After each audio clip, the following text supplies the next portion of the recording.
জি দেখা যাচ্ছে। জি ভাইয়া, দেখা যায়।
কোনটা ভাইয়া?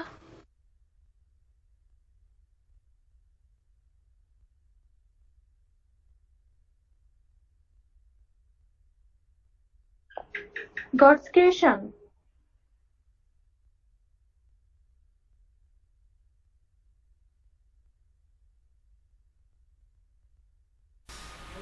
ওকে, আমরা এরপরে ভাইয়া এই একটা কোশ্চেন ছিল, আরেকটা, 1 মিনিট আমার একটু সময় দেওয়া যাবে? জি বলেন। আহ, আপনি যে হোমওয়ার্কটা দিছেন ওইখানে আমি এই কবিতার টোন সম্পর্কে কিছু লিখছিলাম যে এই কবিতার টোন হচ্ছে অপটিমিস্টিক টোন। এটা কি ঠিক আছে? জি, অপটিমিস্টিক লিখে যায়। আহ, অথবা আপনি লিখতে পারেন মিস্টিক সরাসরি। আর সব থেকে বড় কথা হচ্ছে এই কবিতা থেকে আপনার খুব সম্ভাবনা বা খুব বেশি ভাগ্য খারাপ না হলে পার্ট সিতে আসার কথা না, মানে অ্যাডভান্স রিডিং অ্যান্ড রাইটিং স্কিলে যে পার্ট সি আছে সেখানে আসার কথা না। তাই জন্য যদি না আসে তাহলে টোনটা আমাদের প্রয়োজন নেই। আর থিম সামারি সব দরকার হচ্ছে। রাইম স্কিমটা আপনি যখন পার্ট সি আপনার যে পরীক্ষায় যে প্রশ্নগুলো আসবে সেখানে আপনি যদি এই কথাগুলা থিম আপনার হচ্ছে রাইম স্কিম এবং সামারি এগুলাই উত্তর হিসেবে লিখতে পারেন, অবশ্যই ভালো হবে। তো টোনটার ভাইয়া আপনি যে ফর্ম লিখতে দিছেন, ফর্মের ভিতরে কি স্ট্রাকচার, ফর্ম মানে তো ভাই স্ট্রাকচার, স্ট্রাকচারের জি জি ভিতরে জি, এই সমস্ত কিছু আসে না? হ্যাঁ আসে। যদি আপনি লিখতে পারেন ভালো, না লিখতে পারলেও সমস্যা নেই। ফর্মটার বিষয়টা এরকম, যদি আপনি কোনো কিছু মিস করে ফেলেন কোনো সমস্যা নেই, কিন্তু লিখতে হবে। যে যত ভালো লিখবে লেখার উপরে মার্ক থাকবে। আর আমাদের ভুল ধারণা কিছু আছে যে আমরা ইচ্ছা করে বড় বড় ফাঁকা করে লিখি, অনেক পেজ লেখার চেষ্টা করি, এটা আসলে ঠিক না। বিশেষ করে ইংলিশ ডিপার্টমেন্টের স্টুডেন্টদের এই বিষয়টা দেখা হয় না। দেখা হয় সব থেকে বেশি আপনার গ্রামাটিক্যাল কোনো ভুল আছে কিনা, দ্বিতীয়ত হচ্ছে আপনি কি লিখছেন, আসলে আপনার লেখাটাই দেখা হয়। ভাই এটা আমাদের টিচাররাও বলে যে যত পারবা সংক্ষেপে লেখার চেষ্টা করবা, তারা তাতে বেশি খুশি হয়। জি অবশ্যই। এরপরে আমাদের এই কবিতার মধ্যে সব থেকে যেটা ইম্পর্টেন্ট ছিল সেটা হচ্ছে লিটারেরি যে ডিভাইস বা লিটারেরি যে টার্ম আছে এই বিষয়গুলা আমি জানি না আপনাদের ক্লিয়ার কিনা। লিটারেরি টার্মগুলা আমাদের এবিসি বইটা মূলত প্রথম কেনার উদ্দেশ্য হচ্ছে এই লিটারেরি টার্মগুলো আমাদের জানা।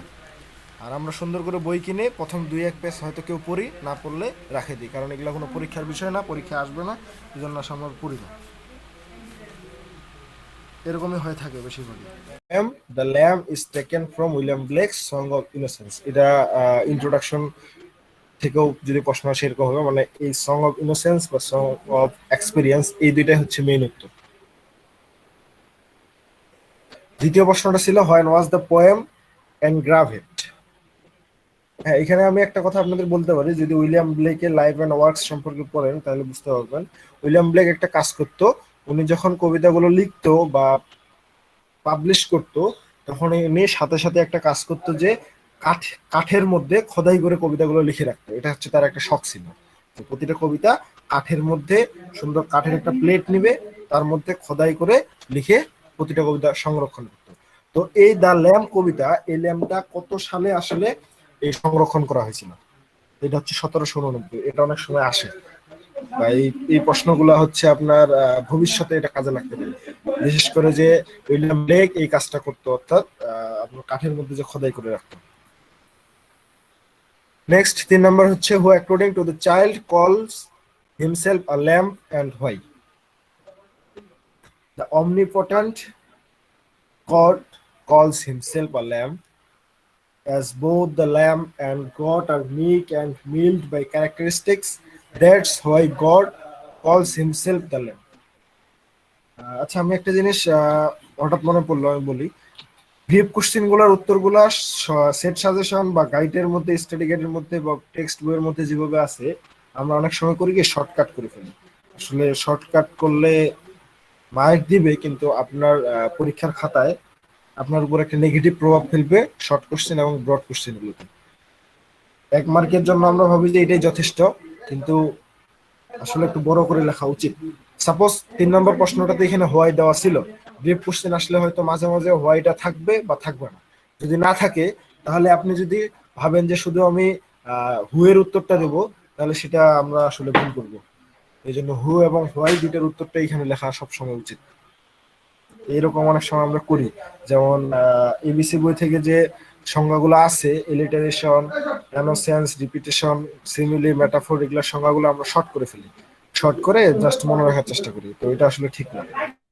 সব থেকে সেকেন্ড ইয়ারে ইম্পর্টেন্ট বিষয় হচ্ছে ড্রামাটিক মনোলগ, তারপর হচ্ছে মিস্টিসিজম, সিম্বলিজম, রোমান্টিসিজম। এই বিষয়গুলো বেশি ইম্পর্টেন্ট। তো এই বিষয়গুলো ফার্স্ট ইয়ারেও পড়ে যাওয়ার কথা, আর সেকেন্ড ইয়ার আসে অবশ্যই ভালো মতো পড়তে হবে। আর এই বিষয়গুলোই হচ্ছে আপনার থার্ড ইয়ার ফোর্থ ইয়ারে বিস্তারিত। আমরা যদি 4 নম্বর প্রশ্নটা দেখি, to what creature the lamb is addresses and by whom. এর উত্তরটা এরকম হবে যে the lamb is addresses to a lamb by a child.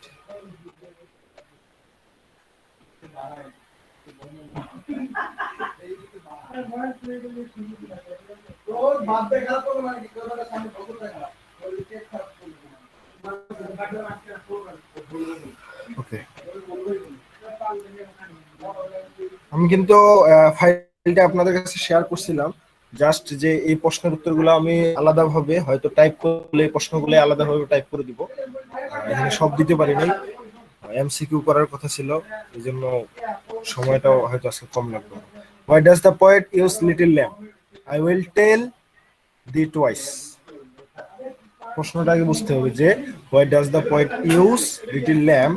I will tell thee, এটা হচ্ছে টুয়াইস, মানে দুইবার কেন। The child is very much awestruck by the beauty of the lamb and also overwhelmed by God's creation. So he asks it who has created it. He has so much in himself that he gives the answer himself without waiting for the answer.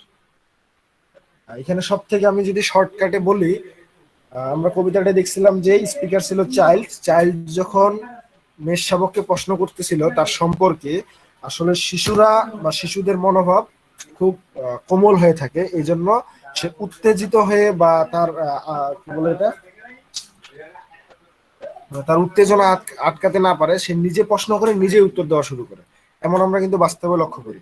তো এটাই হচ্ছে আসলে শিশুদের life সম্পর্কে এখানে কিছুটা বর্ণনা দেওয়া আছে।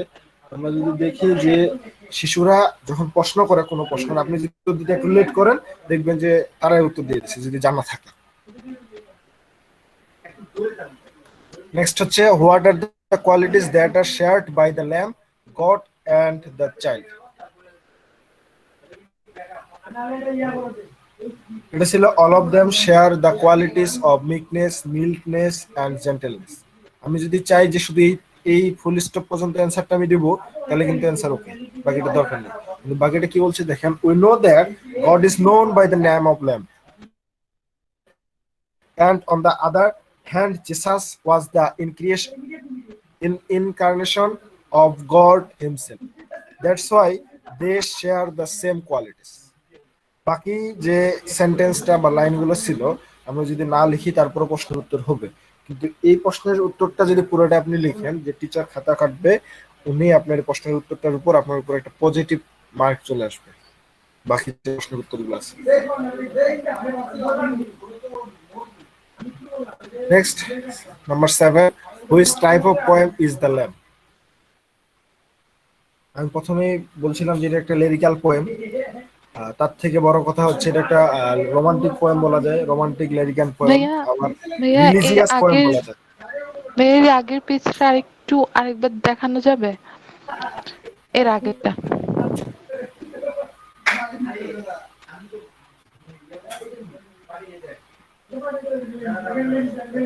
এটা জি what are G the G. qualities that are shared হ্যাঁ by হ্যাঁ, the lamb? এক মিনিট। Okay. মানে আপনি কি লিখে নেওয়ার চেষ্টা করতেছিলেন নাকি? না না, আমি একটা জি দেওয়া যে গড অ্যান্ড দ্য চাইল্ড, কিন্তু আমি যদি কবিতাটা পড়ি সেক্ষেত্রে কিন্তু চাইল্ডের মধ্যে ওই গডের যেটা সেটা প্রকাশ পাইছে, তো এখানে গডটার চাইল্ডটা আলাদা করে লেখা কেন? একটু কনফিউজড আমি।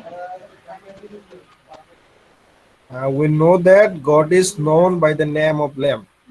আমরা জানি যে গড কিন্তু নিজেই বলছিল যে তার এভাবে বলতে পারি যে অপর নাম হচ্ছে মেষশাবক বা lamb। তো যদি আবার বলি and on the other hand Jesus, মানে অন্য অন্য দিক থেকে বা অন্য হাতের দিক থেকে যদি লক্ষ্য করি, তাহলে Jesus was the incarnation of god himself. অর্থাৎ জেসাস খ্রিস্ট যে ছিল, ইনি প্রথম দিকে যখন বললো যে দ্য ল্যাম্প, এবং সিম্বলিক অর্থ ছিল হচ্ছে আপনার চাইল্ড। জি জি।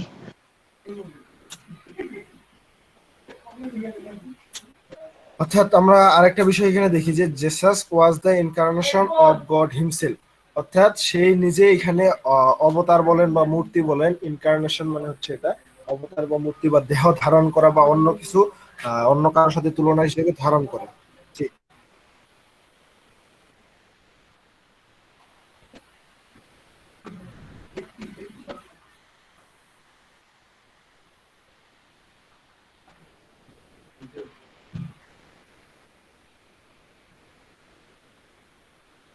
প্রফেট কি বলে?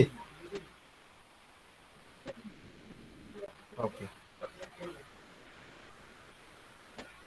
এখানে মূলত হচ্ছে আমরা যে মেইন থিমটা বা ইয়াটা থেকে আমরা জেনে আসতেছি যে ল্যাম্প বলেন বা চাইল্ড বলেন, সেটার একদিক থেকে হচ্ছে ইনকার্নেশন অফ গড, অর্থাৎ গডের অবতার হিসেবে বা মূর্তি হিসেবে বা হচ্ছে আপনার প্রেজেন্টেশন বলেন বা রিপ্রেজেন্ট বলেন, সবগুলাই হচ্ছে ছিল ল্যাম্প চাইল্ড। চাইল্ড বা ল্যাম্পের রিপ্রেজেন্টেশন ছিল হচ্ছে God. That's why they share the same qualities. অর্থাৎ ল্যাম্প বা চাইল্ড বা গড সবার যে আপনার হচ্ছে কোয়ালিটি গুলো আছে একই। থ্যাংক ইউ ভাইয়া। ওকে, নেক্সট যেটা ছিল which type of poem is the lamb? তাহলে the lamb is a short romantic lyric full of poetic imagination. অর্থাৎ একটা বিষয় বলতে পারি, আমরা কিন্তু গতদিন বলছিলাম যে এটা একটা রিলিজিয়াস পোয়েম, এখন বলতেছি রোমান্টিক লিরিক পোয়েম। একটু আগে বলছিলাম লিরিক পোয়েম, আবার আরেকটু পরে দেখবেন যে এটা মিস্টিক পোয়েম। অর্থাৎ আপনি যেদিক থেকেই যান প্রতিটার ব্যাখ্যা বা প্রতিটার এক্সাম্পল আপনি কবিতার মধ্যে পাবেন। আপনি যদি রিলিজিয়াস দিক থেকে চিন্তা করেন, তাহলে এখানে খ্রিস্টানদের বাইবেল থেকে কিছু গল্প এখানে পাবেন। আপনি যদি রোমান্টিক দিক থেকে চিন্তা করেন, শিশুদের মধ্যে যে রোমান্টিকতা থাকে এটা একমাত্র পবিত্র আত্মা থেকেই বা কি বলে আপনার ঈশ্বরের থেকেই বিদ্যমান। অর্থাৎ পোয়েটিক ইমাজিনেশন, সব ইমাজিনেশনের মাধ্যমে এটা। মানে যেটাই দিই ভুল হবে না, তাই তো? রিলিজিয়াস দিলেও হবে, রোমান্টিক দিলেও হবে। হ্যাঁ, সেটাই। নেক্সট যে লাইনটা ছিল, he became a little child who becomes a child, what is the biblical reference here? অর্থাৎ এখানে বাইবেল থেকে একটা রেফারেন্স দেওয়া হয়েছে যে he became a little child, এখানে হিটা কে? হু বিকামস আ চাইল্ড। তাহলে দা জেসাস খ্রিস্ট। অমনিপটেন্ট। হ্যাঁ, সহজ কথা যদি গডকে আপনি বোঝানো বলেন। হয়েছে। আচ্ছা, দেখেন কি বলছে। এমটি আমি গতদিনও বলছিলাম, বা এর আগের যে প্রশ্নটা ছিল 6 নম্বর প্রশ্নটা, সেটার উত্তরটার সাথে অনেকটা মিল। সেখানে বলা হয়েছিল তার কেমন দেখতে, মিল্ড, জেন্টেলনেস, এই কথাগুলা। কিন্তু এখানে বলা হচ্ছে যে এখানে হি, এই হিটা কে? আমি গতদিনে বলছিলাম যে এখানে বড় হাতের হি বা বড় হাতের জি এরকম যখন থাকে, বড় হাতের এইচ বা বড় হাতের জি, তখন কিন্তু এটা একদিক থেকে বলা যায় যে লাইনের শুরুতে হি আছে, এই জন্য এইচটা বড় হাতের, কিন্তু এখানে আসলে রেফার বা রিপ্রেজেন্ট করা হচ্ছে গডকে। প্রশ্নটা দেখেন, উত্তরটা, অ্যান্সারটা, the omnipotent god becomes the little child. From the Holy Bible, we come to know that Jesus was the incarnation of God himself. অর্থাৎ গড নিজেই এই শিশুটার কি বলে আপনার রিপ্রেজেন্ট করতেছে। Thus, it refers to the birth of Jesus Christ. যদি উত্তর যদি আপনি সরাসরি লিখেন যে জেসাস খ্রিস্ট, তাও হবে, কিন্তু ওই যে একটা কথাই, ক্লিয়ার?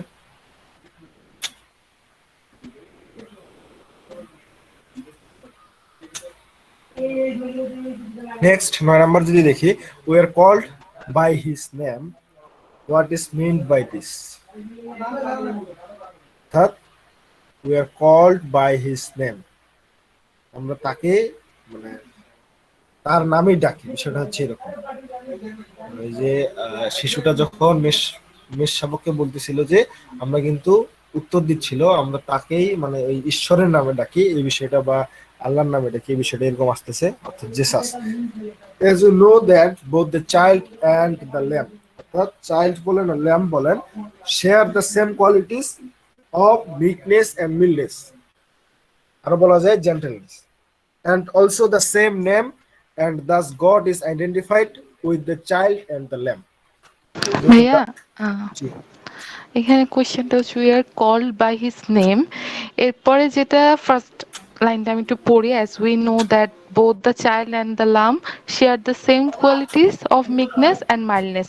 এখানে যদি এমনটা হয় তাহলে মনে হয় এটা বোঝানো হয়েছে যে মেষশাবক এবং শিশুটি দুইজনেই কিন্তু মানে গডের নাম দ্বারা পরিচিত হবে, জি, এরকমটা সেটাই। হয়তো হতে পারে। হ্যাঁ, এটাই বলা হচ্ছে।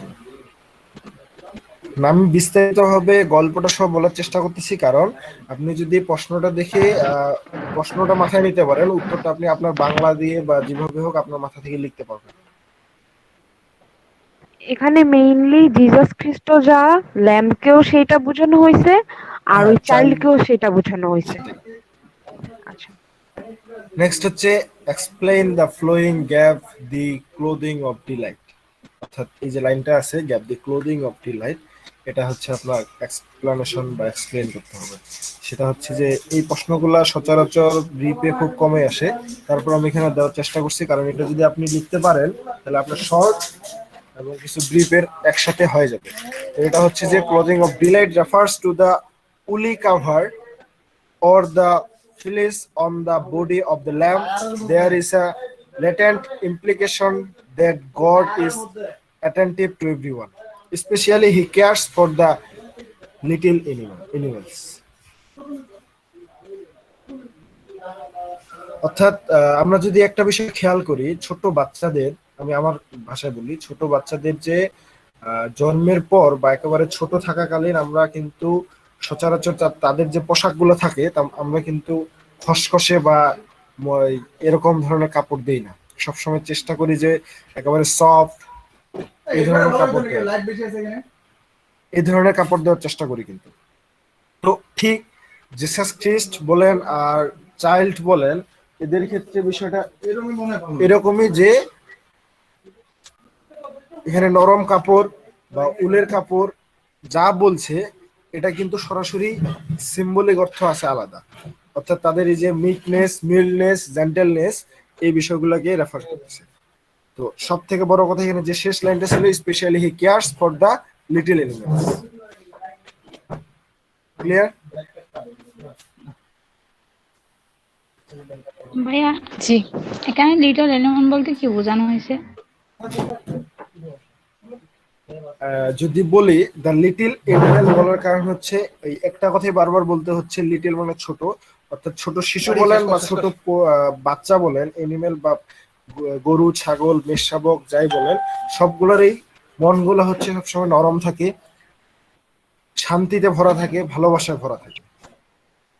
এই জন্যই স্পেশালি কেয়ার্স, অর্থাৎ জেসাস খ্রিস্ট বা গড কেয়ার করতো হচ্ছে লিটিল এনিমেল বা চাইল্ডের ক্ষেত্রে। নর্মালি ল্যাম্ব দ্বারা তো ভাইয়া ভেড়ার বাচ্চাকেও মিন করে, তো এখানে বাচ্চার যে উপরের যে চামড়াগুলো আছে চামড়াগুলো মিন করে। শেষ বার তখন দিয়ে শেষ করতে তাড়াতাড়ি খিদা লাগছে, খিদা লাগছে, তখন বললাম তো গায়ে লাগছে।